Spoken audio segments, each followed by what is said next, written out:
Jamaah rahimakumullah, bicara hanya kepada Allah kita berharap. Kita tahu kondisi bangsa Arab tatkala Rasulullah sallallahu alaihi wasallam diutus. Bangsa Arab itu percaya dengan keberadaan Tuhan. Percaya. Di masa Nabi Muhammad sallallahu alaihi wasallam sebelum beliau hijrah, Nabi berapa tahun di kota Mekah? Antum 10 tahun kurang 13 tahun. Masya Allah, kasih hadiah buat Fadhal. Nah, beliau 13 tahun di kota Mekah. Kota Mekah saat itu dikuasai oleh orang-orang musyrikin. Dan orang-orang Mekah haji. Abu Jahal itu haji. Antum pikir Abu Jahal nggak haji? Boleh jadi kalau di masa itu ada penyebutan haji, maka haji Abu Jahal. Loh, betul jamaah. Karena haji itu sudah ada sejak zamannya Nabi Ibrahim alaihi salam. Jadi Abu Jahal, Abu Lahab, mereka orang-orang kaya, maka mereka berhaji. Tapi mereka musyrik. Mereka berharapnya nggak sama Allah. Oh, sama Allah berharap iya, tapi berharap juga kepada selain Allah. Makanya ketika Allah Azza wa Jal berkata kepada Nabi SAW, ya, wala in sa'altahum, kalau engkau tanya tuh kepada orang-orang itu, kepada orang-orang musyrikin ini, man khalaqas samawati wal ard, la yaqulunna Allah. Kalau engkau tanyakan kepada mereka, siapa pencipta langit dan bumi, siapa yang menciptakan? Jawaban mereka Allah. Gak mungkin lah yang menciptakan Nabi, gak mungkin yang menciptakan malaikat, gak mungkin yang menciptakan berhala-berhala. Yang dikatakan Lata itu orang soleh yang suka berkhidmat kepada jemaah haji. Dia suka bikin roti, ya, dia bikin makanan buat jemaah haji. Ketika mati, dibangun di kuburannya oleh mereka satu bangunan. Kemudian mereka mengagungkan orang ini, jemaah. Dan tatkala mereka ditanya, kenapa kalian kok mintanya sama mereka gitu? Kok nggak sama Allah langsung? Apa kata mereka? Ma na'buduhum illa liyuqarribuna ilallahi zulfa. Mereka mengatakan, kami tidak beribadah kepada mereka melainkan hanya untuk menjadi perantara supaya kita lebih dekat sama Allah Azza wa Jalla. Itu yang terjadi. Oleh karena itu, seorang muslim hendaklah dia benar-benar mewujudkan la ilaha illallah yang dia ucapkan. Nabi SAW ketika menyampaikan kepada Abu Jahal, Abu Lahab, pimpinan-pimpinan kaum musyrikin, qulu la ilaha illallah, katakan la ilaha illallah, mereka nggak mau. Karena mereka tahu konsekuensinya, mereka hanya boleh meminta kepada Allah saja. Sedangkan mereka meyakini ada banyak sesembahan yang kita jadikan perantara antara kita sama Allah. Haula'i syufa'auna indallah. Mereka itu adalah penolong-penolong kita di sisi Allah gitu. Bukannya mereka nggak percaya sama Allah, mereka percaya sama Allah. Makanya mereka tawaf, mereka wukuf di Arafah. Wukuf nggak orang-orang musyrikin jamaah? Sama wukuf mereka. Cuma sempat orang-orang musyrik Quraisy, ya, bukan musyrikin semuanya, orang-orang Quraisy itu karena kecongkakan mereka wukufnya nggak mau di Arafah. Kalau jemaah haji dari selain Quraisy, wukufnya di Arafah. Kalau orang Quraisy, wukufnya di Muzdalifah.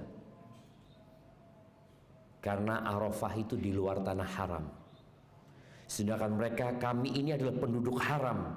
Masa wukufnya di luar tanah haram? Bikin-bikin mereka agamanya. Tapi mereka haji. Jadi ketika dikatakan qulu la ilaha illallah, mereka nolak. Mereka tahu konsekuensinya. Jamaah rahimakumullah, Allah mengatakan kepada Nabi alaihi salatu wassalam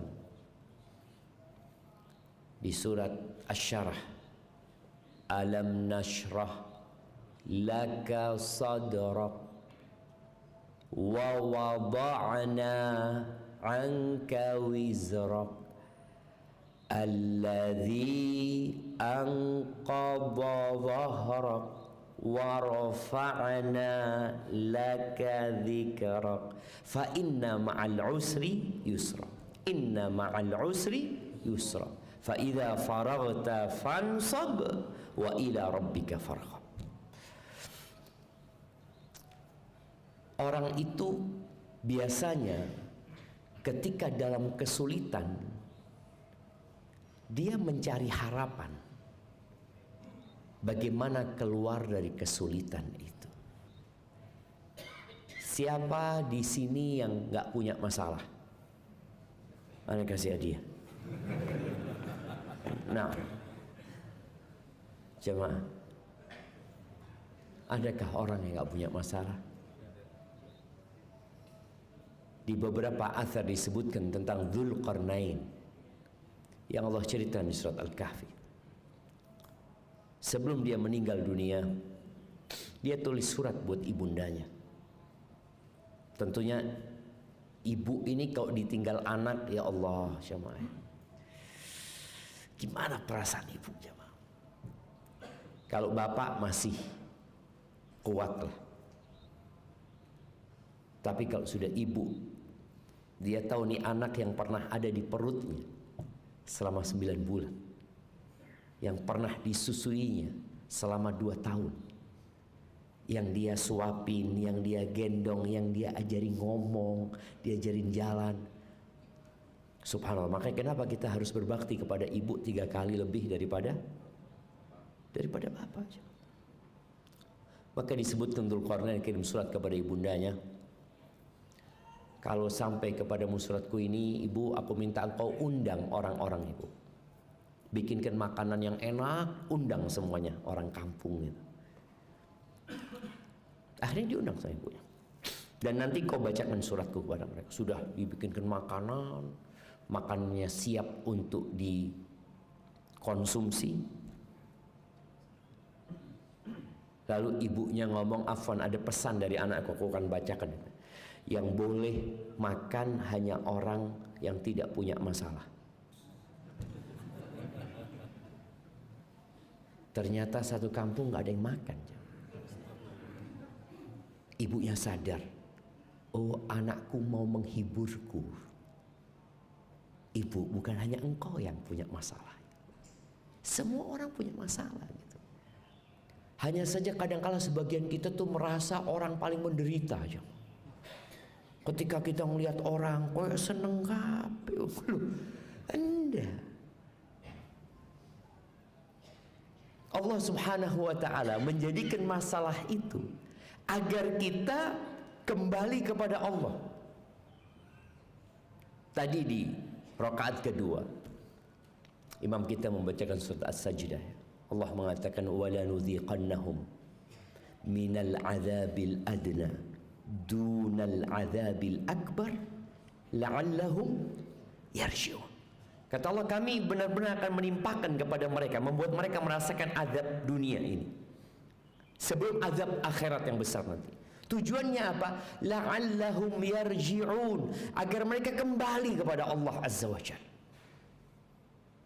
Karena orang kalau dikasih seneng terus sama Allah, lupa aja.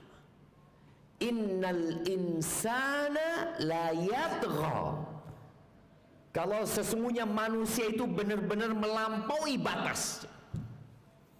Kapan ar-ra'ahu istaghna? Ketika dia merasa sudah punya semuanya, udah cukup semuanya, tadi nggak punya masalah, dia mau makan untuk 7 tahun ke depan, cukup. Coba antum nggak tahu mau bayar cicilan, antum akan mikir, ya Allah. Tahu-tahu ditelepon sama yang punya kontrak, yang punya rumah, Mas kapan bayar kontrakan? Ya Allah, kata dia.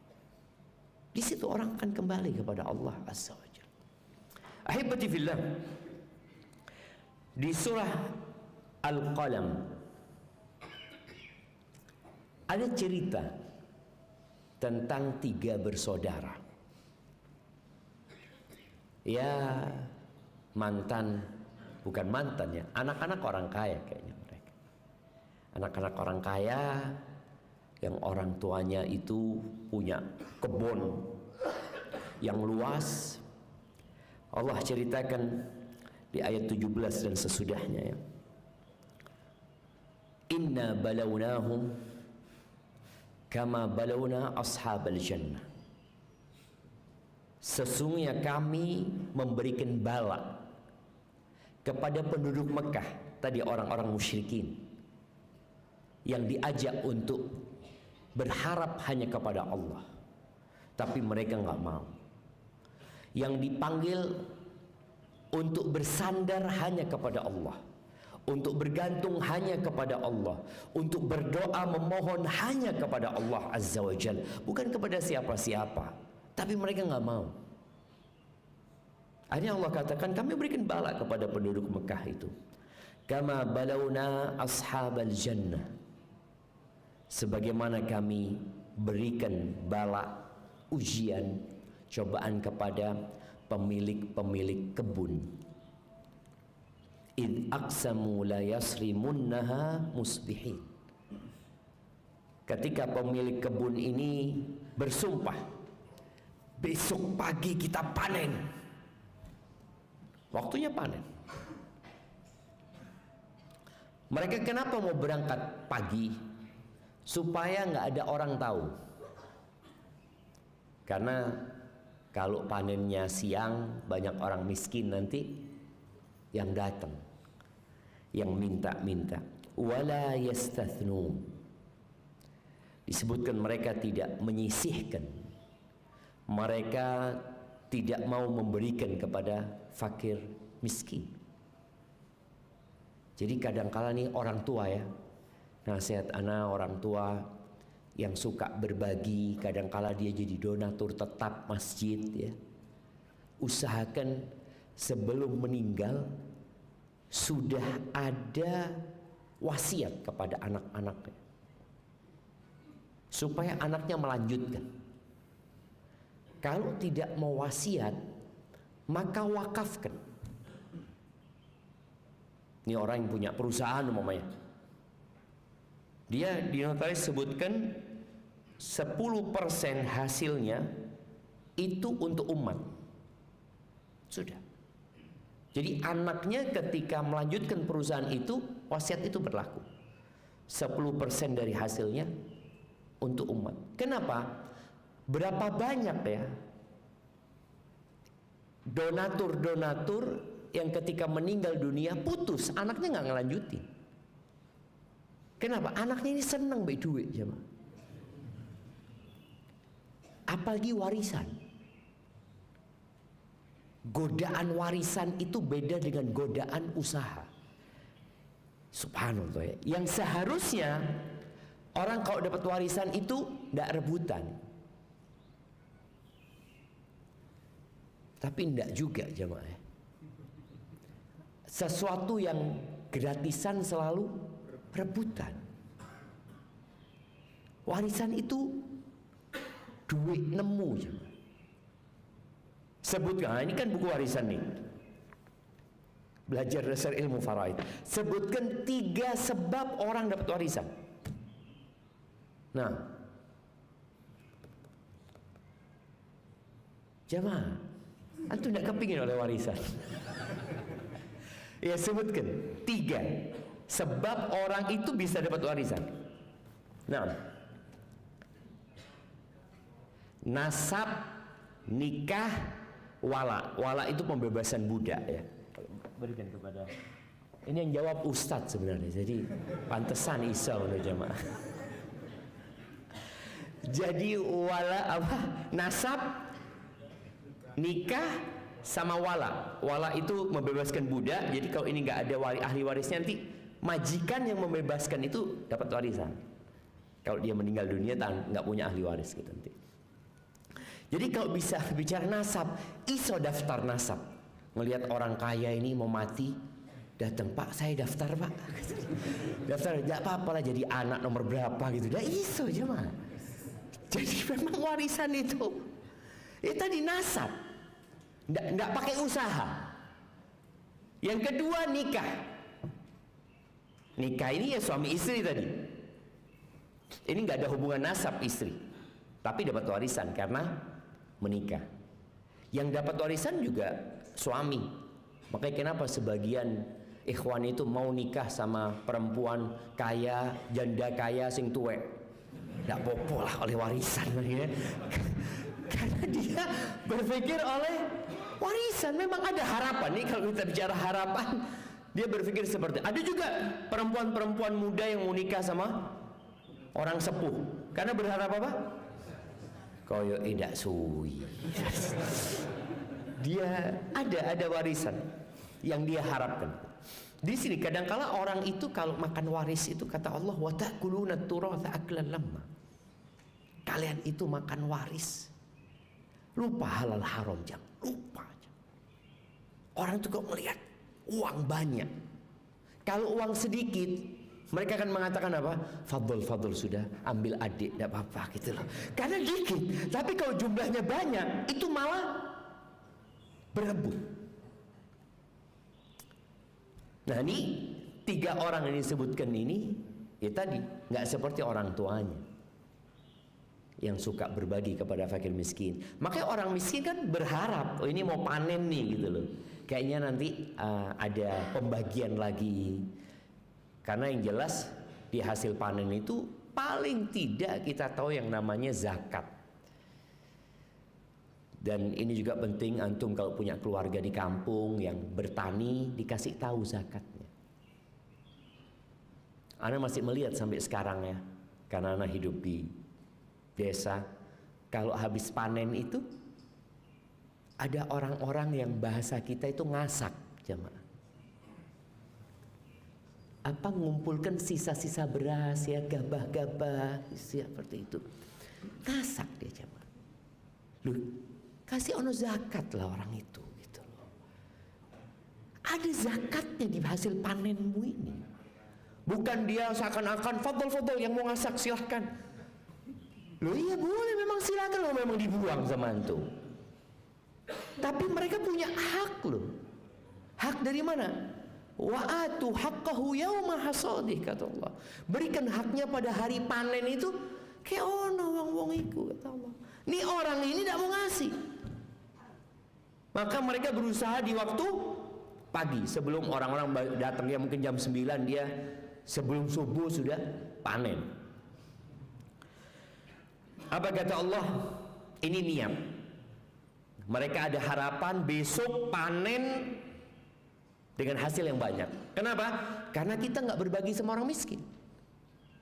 Yang kalau biasanya hasilnya 10 ton, 2 ton, 1 ton anggap buat orang miskin, dia akan ambil 10 ton full. Kita tahu zakat pertanian ini. Nah, siapa yang mau sebut zakat pertanian? Piro jamaah yang bertani. Nah, mana yang mau jawab? Nah,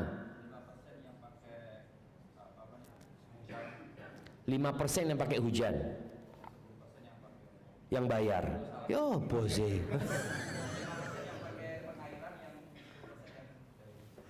Iya.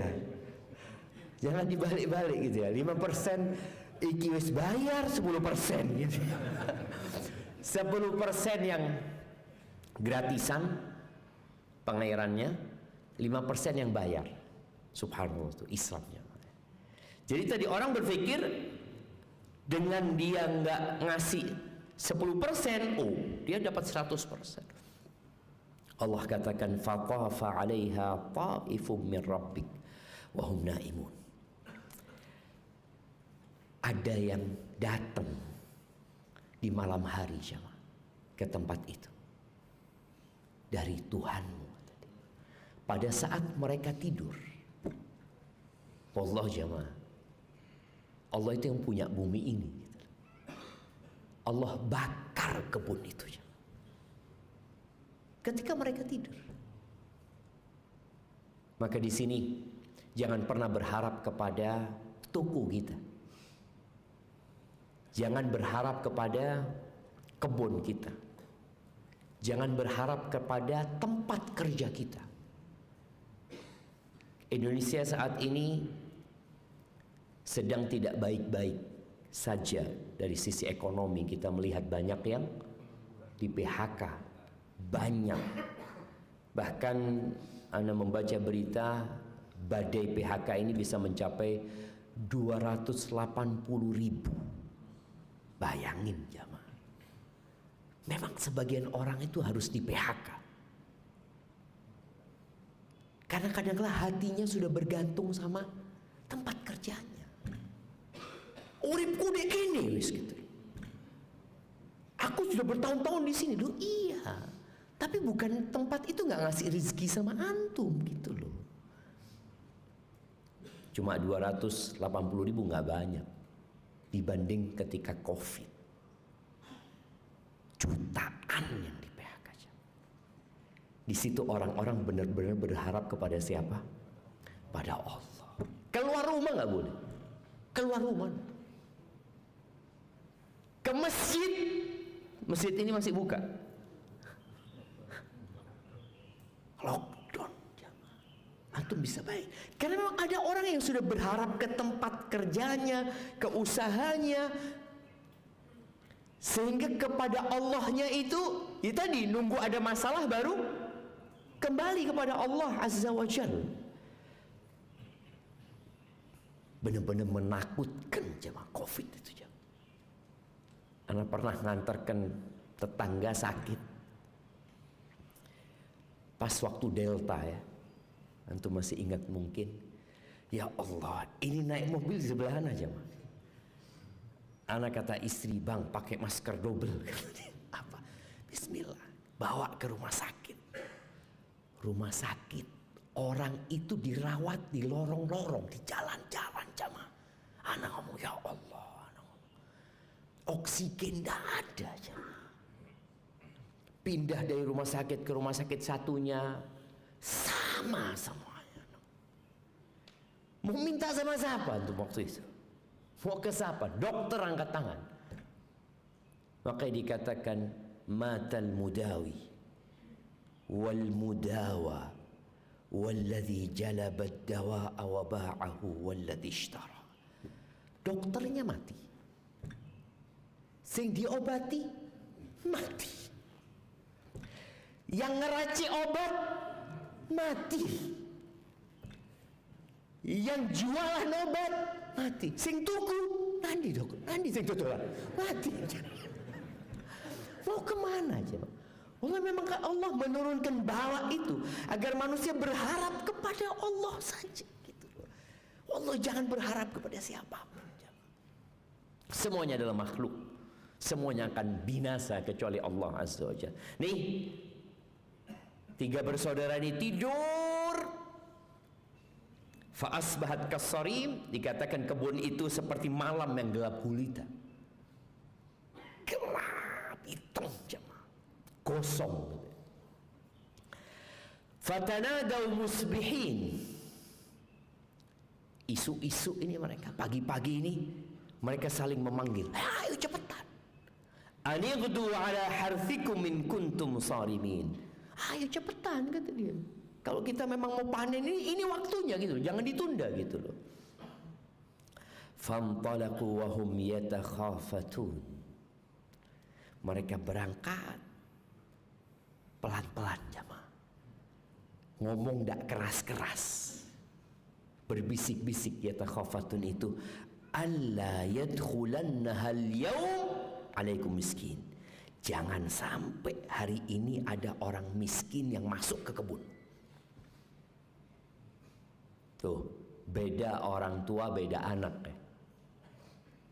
Ya seharusnya orang tua itu memang mengajarkan anak tentang keimanan dan tentang berbagi. Jangan cuma orang tuanya berbagi. Ya pendidikan orang tua kita dulu. Anak ingat ibu anak itu kalau Allah yarhamuha, kalau mau Jumatan dikasih duit kita jamaah. Nah, masukkan kemana? Ke kotak amal itu, walaupun tidak banyak. Sehingga kita itu setiap Jumatan nunggu duit itu, mana uangnya? Jadi, karena walaupun bukan uang kita gitu, tapi senang jemaah ya. Ketika kotak amal itu lewat, keluar. Walaupun kita cuma 2.000 jemaah ya. Yang sebelah 100.000 kita, tapi senang gitu loh. Ada kesenangan. Perlu diajarkan itu kepada anak kita.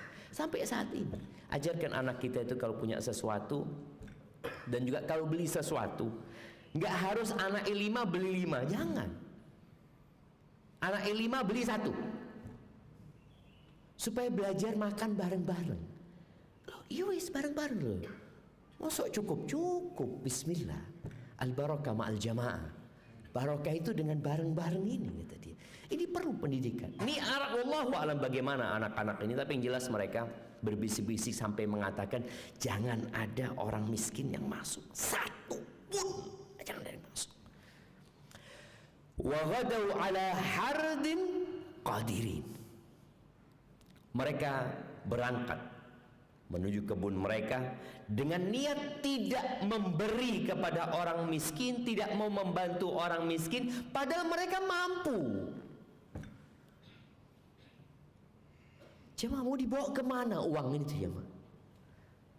Tapi ya ini sebagai pelajaran buat kita semua. Ada seorang syekh mengatakan, syekh ini banyak jadi konsultan zakat. Syekh itu mengatakan yang datang kepada anak itu kok orang-orang yang uangnya cuma miliaran gitu dia. Yang triliunan ini kok tidak teko gitu dia. Karena memang ketika antum uangnya masih ratusan juta, zakatnya masih ringan. 100 juta zakatnya berapa? 2,5 juta. Oh. Ngeluarkan 2,5 juta itu kecil gitu loh. Punya uang 1 M, selawi juta. Iki oleh motor ya jemaah. Mulai ada banyak 25 juta itu. Ketika punya uang 10 M, 250 loh. Wakeh ternyata. Padahal tetap 2,5%. Tidak berubah. Jadi 250 juta itu sama dengan 2,5 juta. Sama persis. Kalau orang menggunakan sama persis. Ketika uangnya 1 triliun, berapa? Selawi M. Betul? 20. Ayolah 2,5 M tekondi.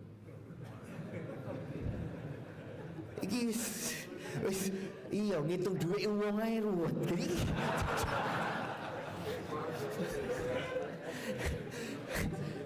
Iya 1 triliun berapa zakatnya? Kok 2,5 M? 25 miliar. Mikir, mosok ya. Saya tidak pernah melihat uang 1 triliun kita nih jamaah. Jadi paling tidak antum siap-siap gitu loh. Insyaallah siap-siap lah kalau uangnya 1 triliun. Jadi ada harapan untuk mengeluarkan zakatnya. Jadi antum belajar zakatnya itu walaupun tidak punya duit, insyaallah kalau nanti 1 triliun anda tahu berapa zakatnya.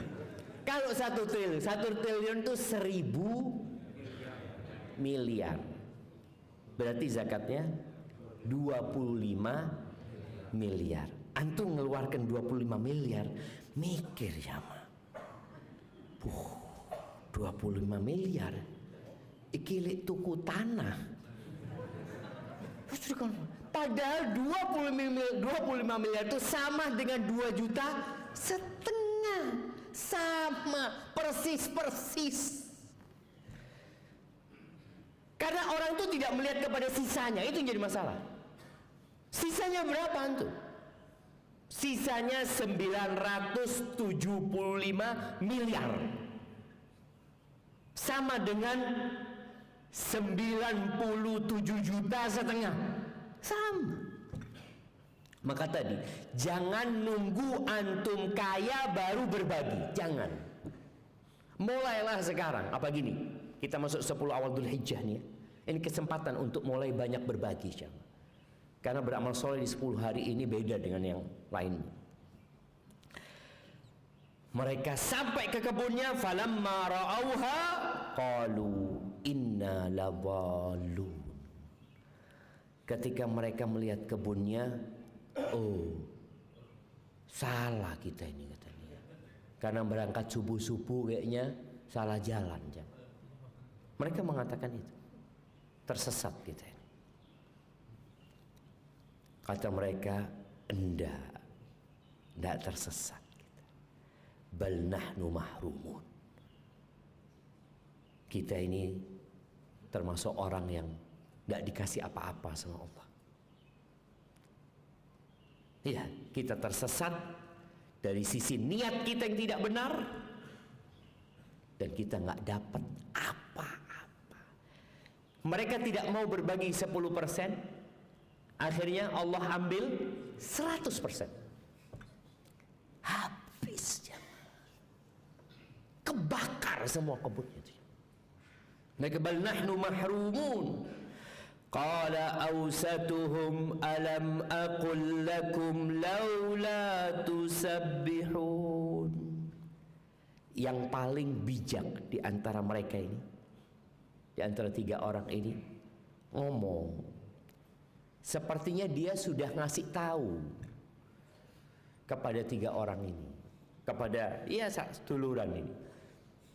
Bukankah aku telah mengatakan kepada kalian, mengapa kalian tidak bertasbih kepada Tuhan kalian, mengagungkan Allah? Yang punya bumi ini Allah. Yang nyuruh kita berbagi dan menolong orang miskin siapa? Ya Allah gitu loh.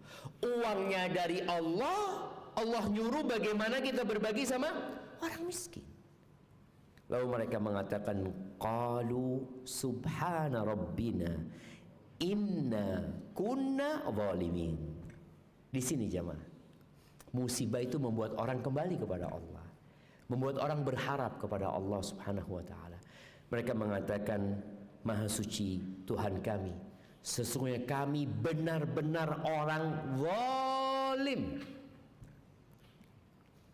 Nabi Yunus ketika di perut ikan paus mengatakan, la ilaha illa anta subhanak inni kuntu minadh dhalimin. Orang-orang ini mengatakan subhana rabbina, maha suci Tuhan kami. Mereka menafikan segala kekurangan dari Allah Subhanahu wa taala. Soalnya kadang-kala kita kalau kena musibah itu nyalahno siapa? Allah. Ada sebagian kita ketika kena musibah merasa kecewa sama Allah. Ya Allah, aku ini kurang apa ya Allah? Umroh tiap tahun, sedekah, waduh, tiap Jumat.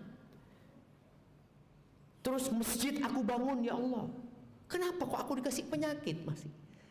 Kadang-kala orang kecewa sama Allah, padahal Allah ketika ngasih penyakit sayang sama dia. Makanya orang-orang yang mengatakan subhana rabbina, maha suci Tuhan kami. Yang salah siapa? Inna kunna zalimin. Kami ya Allah yang zalim, kami. Jadi seharusnya ketika antum terkena musibah, antum langsung yakin, ya Allah hamba banyak dosanya ya Allah. Jangan merasa baik. Antum kan sudah belajar, ana belajar Ustaz. Musibah itu katanya untuk menghapuskan dosa dan mengangkat derajat. Kayaknya kalau ana ini untuk mengangkat derajat Ustaz. Apa? Antum tidak duit dosa? Ya ana sejak hijrah itu sudah berhenti berbuat dosa. Loh. Betul jemaah, ini ada perasaan sebagian orang yang menanyakan kepada ana, dia tanya, Ustaz, sejak anak hijrah meninggalkan dosa-dosa itu. Kok musibah datang silih berganti Ustaz ya? Apakah ini karena dampak dosa-dosa masa lalu Ustaz? Ana ngomong, emangnya antum sudah berhenti berbuat dosa? Yang ada dosa masa lalu aja. Setelah antum hijrah, antum gak punya dosa lagi. Kita tiap hari berbuat dosa aja. Kenapa selesai sholat kita mengatakan astagfirullah, astagfirullah, astagfirullah, astagfirullah? Kenapa orang-orang soleh itu sebelum subuh di waktu sahur Allah mengatakan wabil ashari hum yastaghfirun? Di waktu sahur setelah sholat malam mereka duduk istighfar mohon ampun sama Allah Azza wa Jalla. Kenapa Nabi SAW mengatakan kepada sahabat-sahabatnya, ayuhan nas tubu ilallah wastaghfiruh, wahai umat manusia bertobatlah kalian kepada Allah dan beristighfar. Ini ucapan disampaikan kepada Abu Bakar, kepada Umar, kepada Utsman, kepada Ali bin Abi Thalib, kepada sahabat-sahabat yang dijamin masuk surga. Itu disuruh istighfar dan tobat. Maka jangan pernah antum ketika kena musibah lalu merasa, ya biasa Ustaz, orang soleh itu diangkat derajatnya. Kayak tusoni gitu. Kalau kita ngelihat orang lain, kita berbaik sangka sama dia. Semoga diangkat derajat antum dan dihapuskan dosa-dosa antum. Jangan ketika saudaranya di PHK, kayak tusoni wong iki. Kita lunda jamaah. Kalau kita banyak dosa, kalau orang lain kita berbaik sangka. Maka orang-orang yang langsung mengatakan subhana rabbina, enggak ada salah Tuhan kami, enggak ada kekurangan di Tuhan kami. Kami yang orang-orang zalim. Setelah mereka mengatakan itu, Allah mengatakan fa'aqbala ba'duhum ala ba'dhi yatalawamun. Akhirnya mereka ngobrol di antara mereka sambil saling menyalahkan. Ini gara-gara kamu. Wis tak kandani. Loh, kamu kan juga mau gitu loh. Kita nggak berbagi semua itu. Akhirnya mereka saling menyalahkan. Selesai, kebunnya habis. Asa Rabbuna, ya sudah. Mereka sudah tahu dengan kesal mereka. Mereka mengatakan qalu ya wailana inna kunna taghin. Mereka mengatakan sesungguhnya celaka kita nih. Kita ini orang-orang yang melampaui batas. Taghin seperti yang di surat Al-Alaq, innal insana la yatgha. Manusia benar-benar akan melampaui batasnya. Kapan? Ketika merasa punya semuanya aja. Ketika merasa cukup ya. Antum bisa lihat ya, orang yang nggak tahu besok mau makan apa. Insya Allah soft pertama dia jemaah. Tapi bukan berarti soft pertama ini, oh ini kayaknya orang-orang susah semua, nggak juga gitu. Tapi orang ketika punya masalah dia akan berharap sama Allah. Seperti mereka yang malam harinya hanya berapa jam? Malam harinya mereka berkoar-koar untuk panen di pagi hari. Kita akan menikmati hasil panen kita. Kita nggak usah berbagi sama orang miskin. Paginya langsung berubah. Mereka mengatakan mereka tobat kepada Allah. Mereka kami zalim, kami melampaui batas ya Allah. Mereka mengakui kesalahan mereka, lalu mereka berdoa. Di sini ada harapan mereka. Mereka mengatakan asa Rabbuna. Antum nggak boleh putus asa jemaah. Yang dikasih penyakit sama Allah, yang kata dokter wis dak ono obate. Katakan iya, dokter memang tidak menyembuhkan. Yang menyembuhkan Allah. Allah bisa menyembuhkan tanpa obat, bisa. Maka mereka ini nggak putus asa, sudah habis, tidak ada harta mereka. Mereka mengatakan asa Rabbuna ayyubdilana khairam minha. Mereka mengatakan mudah-mudahan Tuhan kami, Rabb kami memberikan ganti kepada kami kebun yang lebih baik dari ini. Inna ila rabbina raghibun. Ini yang namanya raubah. Sesungguhnya kami berharap kepada Tuhan kami. Berharap semuanya, berharap ampunan, berharap dikasih ganti yang lebih baik sama Allah, berharap solusi ya hanya kepada Allah Subhanahu wa taala. Ahibati fillah, dalam sebuah hadis yang diriwayatkan oleh Al-Imam Abu Dawud dan Tirmidzi, Rasul sallallahu alaihi wasallam mengatakan, "Man nazalat bihi faqah." Barang siapa yang mendapatkan ujian, ya kemiskinan, kesulitan dalam hidupnya, ya, fa anzalaha bin nas, kemudian dia turunkan masalahnya ini kepada orang. Dia mikir, oh ada fulan, ada fulan. Jadi harapannya itu kepada manusia.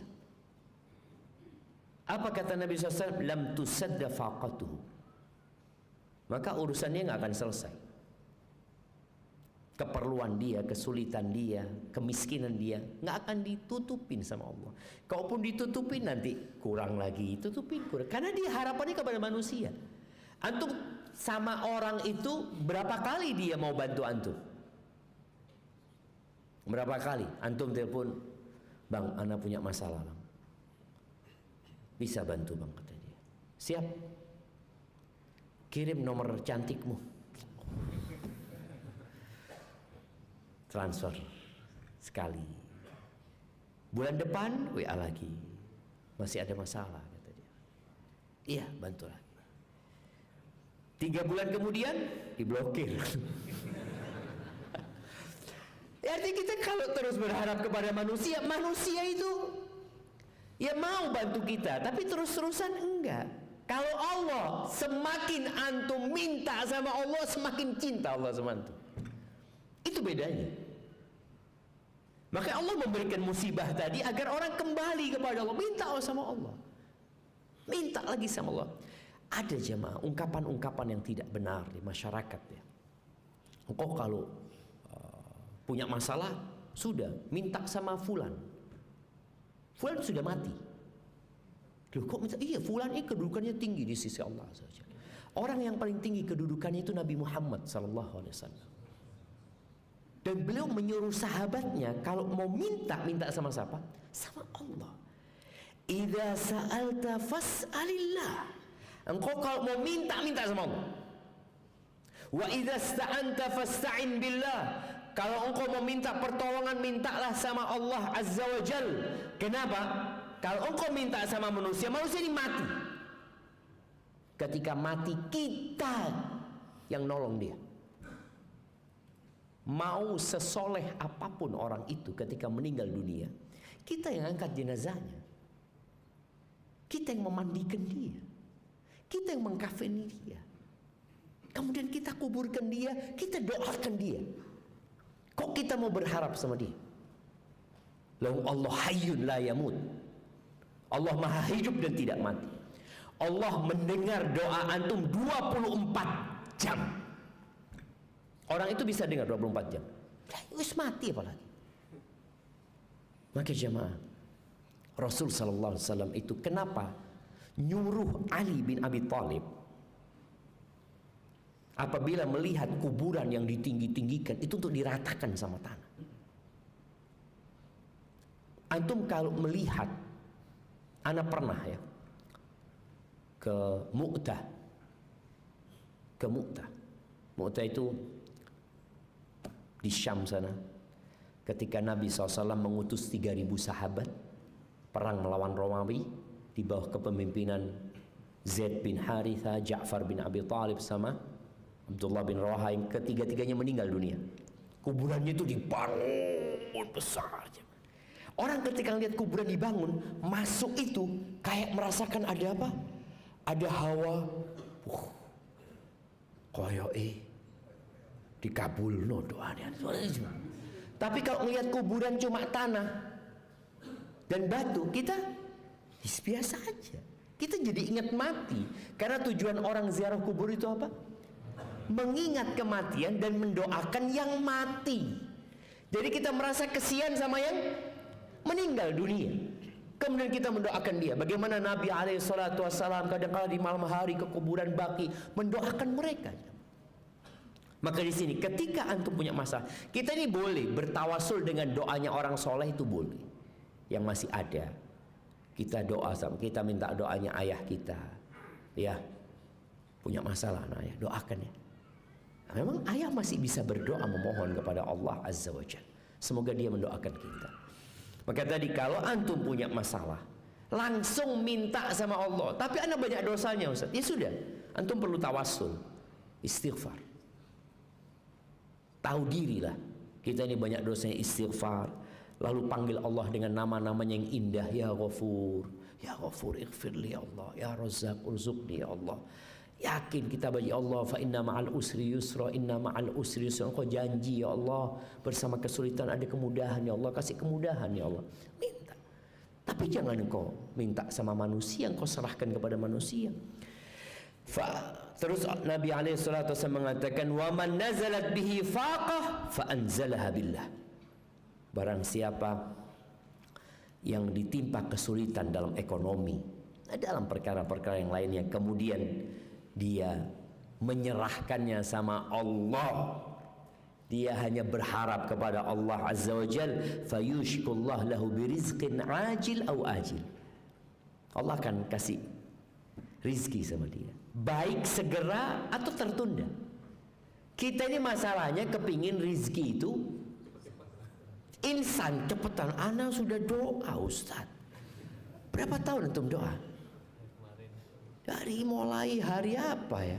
Loh, hari apa? Nabi Ibrahim itu dari nikah sampai umur 86 tahun minta anak. Baru dikasih umur 86 tahun. Bayangan. Dan tidak pernah putus asa. Terus berharap sama Allah. Kenapa? Karena tadi orang ketika yakin Allah itu maha kuasa dan Allah bisa berbuat apa saja, maka kita akan terus berharap sama Allah. Loh, Allah yang mampu menjadikan lautan terbelah di saat tidak ada solusi. Bagaimana Nabi Musa ketika dikejar bersama kaumnya oleh Fir'aun dan bala tentaranya sampai ke lautan, sampai ke pantai, mereka ngelihat ke belakang pagi-pagi ini jemaah. Qala ashabu Musa inna lamudrakun. Sahabat-sahabat Nabi Musa mengatakan, habis kita sudah. Nih harapannya kecil.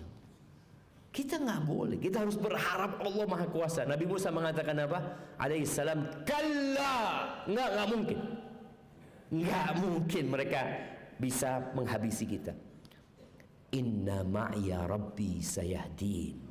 Bersamaku ada Tuhanku yang akan memberikan petunjuk kepadaku. Jadi harapannya besar Nabi Musa.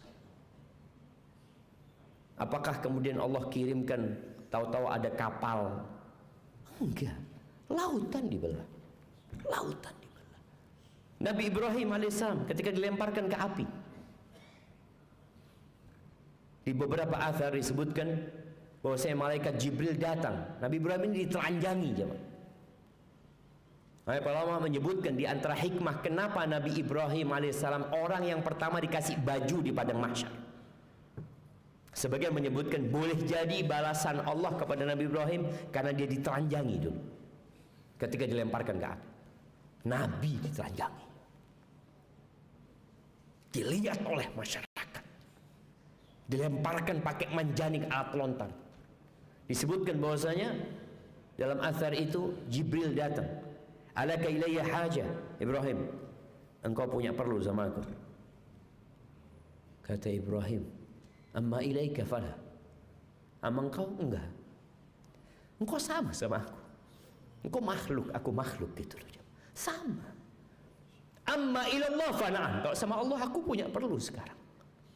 Lalu beliau mengatakan hasbunallah wa ni'mal wakil. Cukup Allah, cukup. Dan Allah tidak kirimkan hujan untuk mematikan itu api. Allah tidak turunkan salju untuk mematikan itu api. Allah mengatakan kepada api, api ini makhluknya Allah juga gitu. Allah mengatakan ya nar, wahai api, Kuni bardan wa salaman ala Ibrahim. Jadilah engkau dingin dan keselamatan buat Ibrahim saja, buat Ibrahim. Api itu tetap membakar kayu yang dikumpulkan oleh orang-orang musyrikin. Orang-orang di luar sana merasakan panas. Tapi Allah mengatakan kepada api, kuni bardan. Jadilah engkau dingin. Bukan hanya dingin, kalau dingin bisa kedinginan Nabi Ibrahim. Wasalaman, dan keselamatan buat Nabi Ibrahim. Maka semoga setelah kajian ini kita bisa lebih menfokuskan harapan kita hanya kepada Allah Subhanahu wa taala. Apapun masalah antum, sebesar apapun, sebab yang memang diperintahkan untuk dijalani, ya sudah kita jalani. Para ulama menyebutkan perbedaan antara roja sama roghbah. Roja, kita mungkin belajar ya, babur roja. Di kitab Riyadhus Shalihin kita belajar babur roja atau kitabur roja berkaitan dengan harapan. Dengan roghbah. Roja ini lebih kepada urusan hati, harapan, ambisi kita untuk memohon kepada Allah Azza wa Jalla. Kalau roghbah ini ada usaha dari kita. Kita berharap tapi ada usaha. Ya, kita usahakan sesuai dengan perintah Allah Subhanahu wa taala. Ingat, apapun masalahnya tetap berbaik sangka sama Allah, serahkan semua kepada Allah. Usaha ya kita jalanin. Ketika usaha itu gagal, tidak sesuai dengan yang kita inginkan, ingat, Allah mungkin sudah sediakan tempat yang lain yang lebih indah daripada yang kita inginkan.